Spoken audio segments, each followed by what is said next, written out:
So now let's talk about the structure of microspore. बात करते हैं स्ट्रक्चर ऑफ माइक्रोस्पोर की, तो हमने देखा माइक्रोस्पोर जो है वो डेवलप हो रहा है इनसाइड द पोलन सैक। ठीक है, पोलन सैक के अंदर ये डेवलप हो रहा है एंथर के अंदर। तो पोलन सैक के अंदर माइक्रोस्पोर मदर सेल्स होते हैं, जो कि एक मदर सेल जो है वो 4 हैप्लॉइड सेल में डिवाइड होता है। मतलब जो डिप्लॉइड स्ट्रक्चर होता है, क्रोमोसोम का नंबर जो होता है वो आधा हो जाता है। तो बेसिकली एक microspore mother cell 4 haploid microspores में फॉर्म होता है, और ये हैप्लॉइड माइक्रोस्पोर जो है वो बेसिकली आधा क्रोमोसोम नंबर कैरी करते हैं। ठीक है, तो माइक्रोस्पोर जो है वो हैप्लॉइड होता है जिसमें आधा क्रोमोसोम नंबर होता है। यूनिसेलुलर मतलब सिंगल सेल का होता है इनिशियली।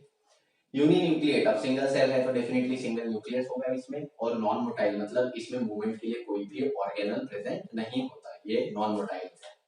तो इनिशियली ये स्ट्रक्चर कुछ ऐसा होता है सिंगल सेल्यूलर, बट आगे इसमें माइटोटिक डिविजन होते हैं, 2 बार होते हैं वैसे तो।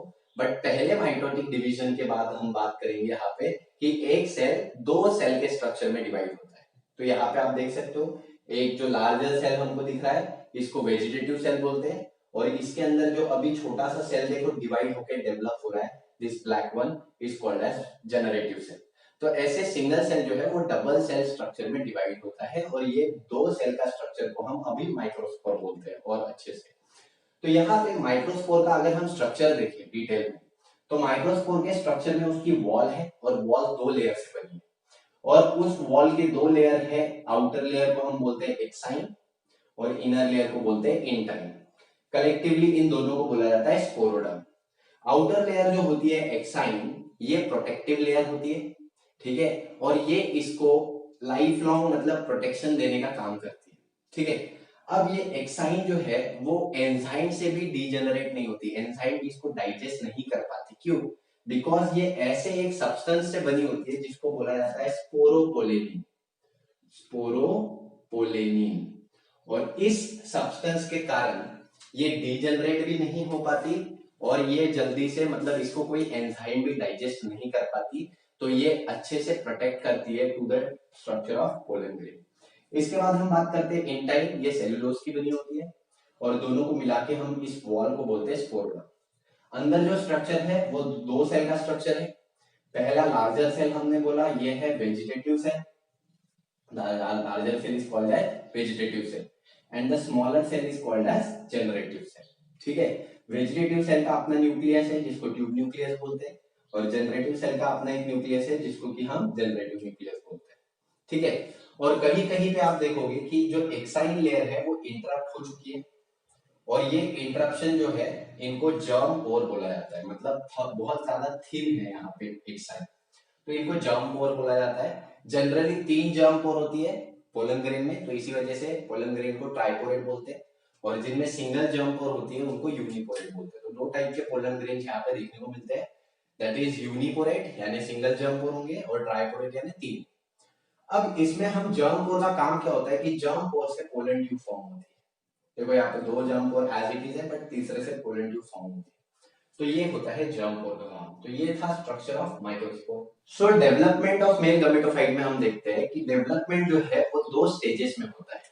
बेसिकली 2 माइटोटिक डिवीजन में होता है। हमने देखा पोलन ग्रेन का फॉर्मेशन और डेवलपमेंट 2 अलग चीजें। फॉर्मेशन होता है पोलन सैक के अंदर, एंथर के अंदर।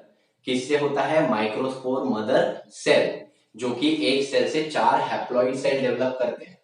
अब ये 4 हैप्लॉइड सेल जो है जिनको हम इनिशियली माइक्रोस्पोर बोलते हैं, इनमें 2 माइटोटिक डिविजन्स होते हैं।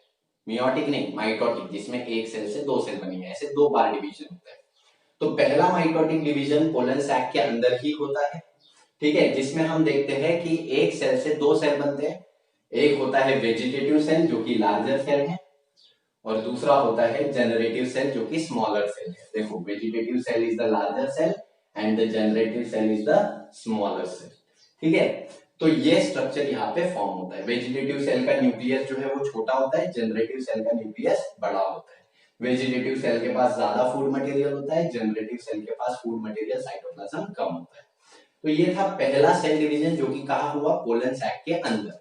ठीक है, दूसरा हम देखते हैं, दूसरा जो माइटोटिक डिवीजन है, वो माइटोटिक डिवीजन जो है वो पॉलिनेशन के बाद होता है ऑन द स्टिग्मा, मतलब पोलन सैक के बाहर। तो पोलन सैक के बाहर यानी एंथर के बाहर जब ये पोलन ग्रेन्स निकलते हैं और जाते हैं किसी भी अनदर फ्लावर पे, उसके स्टिग्मा पे स्टिक होते हैं, तो इस प्रोसेस को हम बोलते हैं पॉलिनेशन, जहां पे पोलन ग्रेन ट्रांसफर होते हैं from one flower to another. और इसके बाद जब वो स्टिग्मा पे स्टिक होंगे तो वहां पे होगा सेकेंड माइटोटिक डिवीजन, जिसमें ये जो जनरेटिव सेल हमारा है वो जनरेटिव सेल डिवाइड होता है टू मेल गमेट्स में। तो यहाँ पे दो मेल गमेट्स फॉर्म होंगे और ये मेल गमेट्स आगे जाके फीमेल के एग सेल को फर्टिलाइज करेंगे बेसिकली। और क्योंकि हमें पता है एंजियोस्पर्म में डबल फर्टिलाइजेशन होता है, तो दोनों ही मेल गमेट, एक मेल गमेट फर्टिलाइज करेगा एग को और दूसरा मेल गमेट फर्टिलाइज करेगा सेकेंडरी न्यूक्लियस को, फॉर्म करेगा एंजियोस्पर्म। ठीक है, तो यहाँ पे हम देखते हैं दो मेल गमेट फॉर्म होते हैं बाय सेकेंड माइटोटिक डिवीजन। तो दो स्टेप में डिवीजन मतलब पूरा डेवलपमेंट कंप्लीट होता है। पहला फर्स्ट माइटोटिक डिवीजन जहां पे वेजिटेटिव सेल और जनरेटिव सेल फॉर्म होता है, और दूसरा जो है वो स्टिग्मा पे होता है जिसमें जनरेटिव सेल दो मेल गमेट्स में डिवाइड होता है जो कि फीमेल एग को फर्टिलाइज करेंगे और सेकेंडरी न्यूक्लियस को फर्टिलाइज करेंगे। यहाँ पे ये पोलन ट्यूब फॉर्म होने का काम भी इसी में होता है, जहां पे जब ये पोलन ग्रेन स्टिक होता है किसी भी स्टिग्मा पे, स्टिग्मा से वो शुगरी सब्सटेंस को एब्जॉर्ब करता है, अंदर जो है वो प्रेशर बढ़ने लगता है और एक इंटाइन वॉल पे प्रेशर इतना ज्यादा बढ़ता है कि वो क्या करती है, वो ब्रेक करती है एक पोर को, जर्म पोर को, और बाहर निकल आती है और एक ट्यूब फॉर्म कर लेती है। तो इस तरीके से हम देखते हैं पोलन ग्रेन का डेवलपमेंट होता है in two stages, the first mitotic division and second mitotic division. I hope video आपको अच्छा लगा होगा, पसंद आया होगा। अगर वीडियो पसंद आया तो लाइक कर दीजिए और शेयर करना तो शेयर कर दीजिए, दोस्तों के साथ मिलकर चैनल को सब्सक्राइब कर दीजिए। Thank you very much.